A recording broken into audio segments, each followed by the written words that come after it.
Ça a un goût de... Un goût de goyave. Ou de papaye. Je confonds toujours les deux. J'ai trouvé un goût de pomme. C'est un goût de viande de porc. Non mais c'est une chronique, ça a un goût de... Avec des recettes, des choses qui ont du goût. Du goût. Du coup. C'est ce goût de l'amour. Un goût de crotte de nez. Non, Ah oui, t'as un goût d'haricots verts.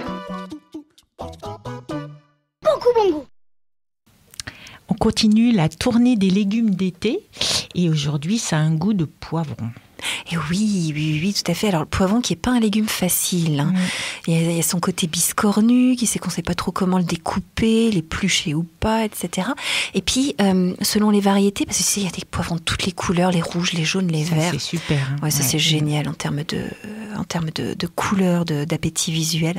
Les saveurs, elles peuvent être un peu amères. Tu sais, le poivron vert, moi, je ne suis pas hyper fan parce qu'il a un côté amer, il a un côté âcre, alors qu'il y a d'autres poivrons, le rouge, le jaune, on va voir, hein, qui ont des saveurs beaucoup plus douces.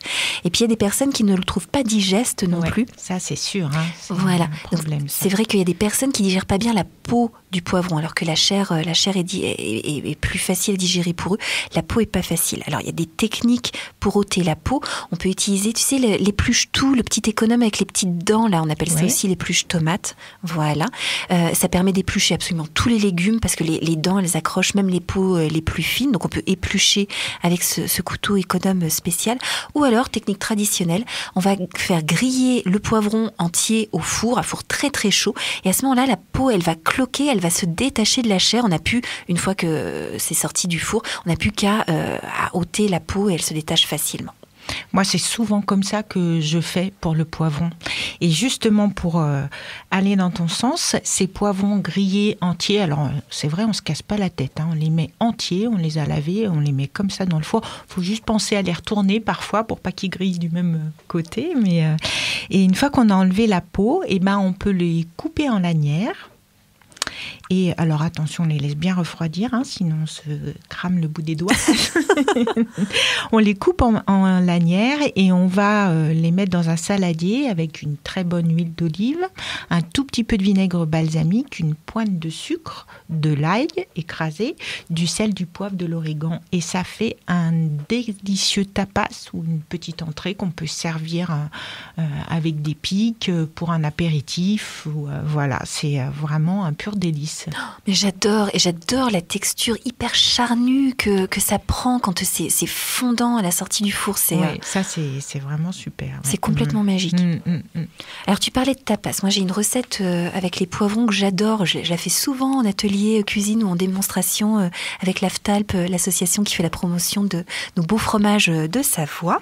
Donc c'est une recette de crostini. Donc tu sais, crostini, c'est la petite tartine de pain grillé. Oui.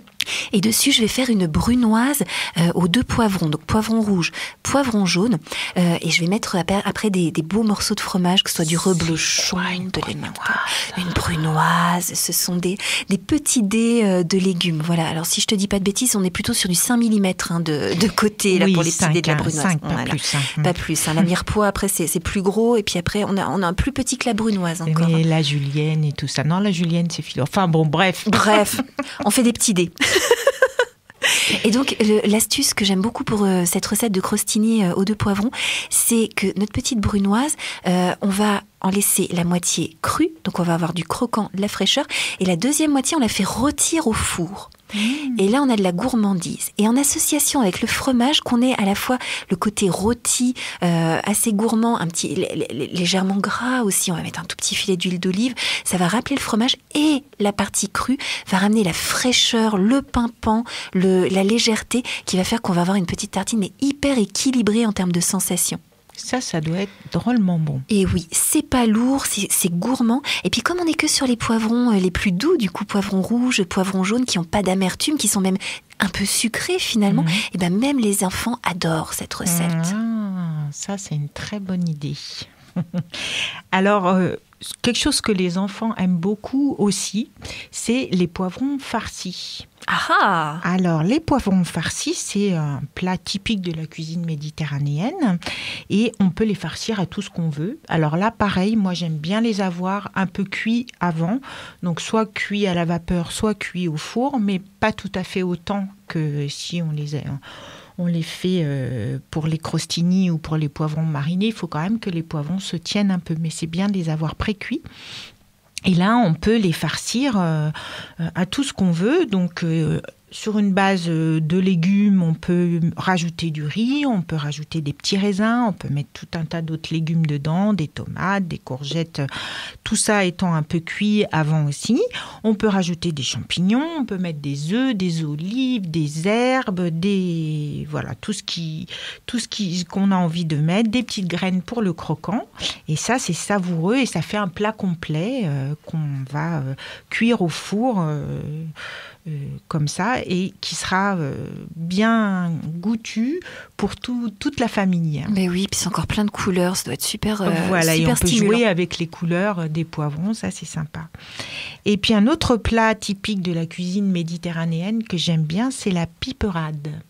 Alors, ça, c'est plutôt un plat qui vient de l'ouest, du sud-ouest, la Gascogne ou le Pays Basque. Et c'est une poêlée, en fait. Donc là aussi, on coupe les poivrons en petits dés. On ne les aura pas fait pré-cuire. On les coupe en petits dés. Et on va les cuire en poêlée avec des tomates, des oignons et du piment d'Espelette.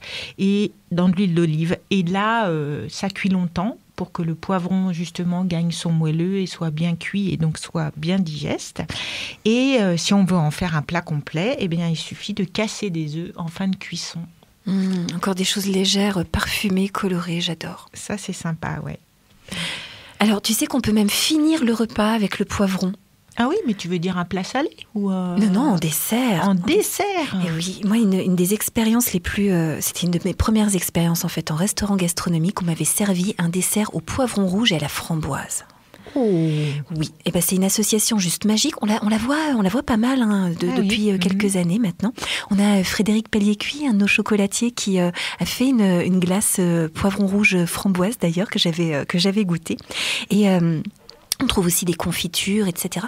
Et ce qui est merveilleux, c'est que le fruité acidulé de la framboise vient contrepointer finalement le côté un petit peu douceâtre du poivron rouge. Et ça fait un équilibre vraiment magique. Alors moi j'avais essayé de faire une recette poivron rouge framboise il y a quelques années. Je m'étais lourdée parce que j'avais laissé la peau du poivron rouge, donc il y avait ce petit peu d'amertume. J'avais laissé certainement les graines des framboises, où j'avais mis trop de framboises, donc c'était trop acide. Donc il faut vraiment y aller en délicatesse, trouver le bon équilibre entre la framboise épépinée, le poivron rouge sans la peau, avec la chair, voilà. Et puis juste la petite pointe de sucre qui va venir équilibrer le tout. Et je pense qu'on peut faire des merveilles, et notamment en confiture, c'est de la tuerie. Oh, ça y est, j'ai envie d'aller chez le glacier. En fait, c'est un légume qui mérite vraiment sa chance. C'est un très beau légume, il est plein de couleurs. On peut laisser aller sa créativité, imaginer plein de choses. Et puis en plus, c'est la saison d'en manger, là. Donc, allez, on va acheter des poivrons. Voilà.